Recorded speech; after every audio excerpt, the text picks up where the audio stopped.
I think that having worked as a novelist and I've had an agent and a publisher and all of those things, I kind of feel it's a very, very crowded marketplace.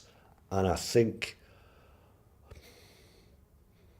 I'm probably not the type of person that wants to sit around too long waiting for the okay from somebody else. I mean, I understand that's, part of collaboration and being commissioned, and I know that that's important, but I guess we had the opportunity to tell this story the way it's come about.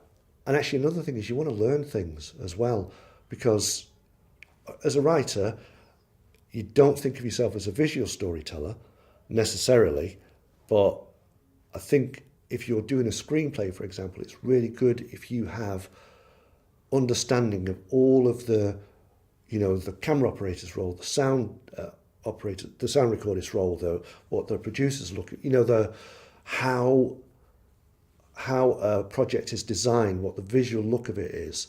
And I kind of wanted to learn those things and challenge myself as well.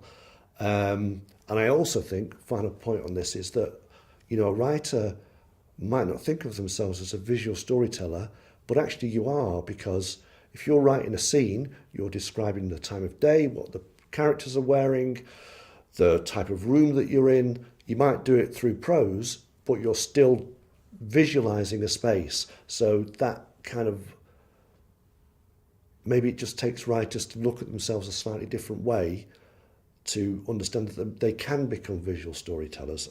As a creative, you can kind of be doing your own thing, and that's great. But there are lots of creatives doing their own things. So I think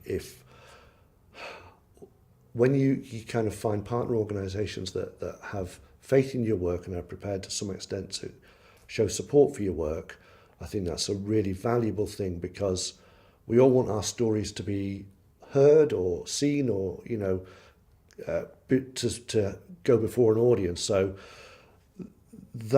those partnerships have enabled that process, and that helps you become a better storyteller as well, because at the end point, has somebody understood the thing you were hoping they would understand? And if they have, great, but if they haven't, then how can you do that better next time? And we always do kind of a debrief session and an evaluation about how we've done. And I think also it's kind of good for writers to understand what commissioners want, because they all want something and they've got faith in you, but it's a collaborative process.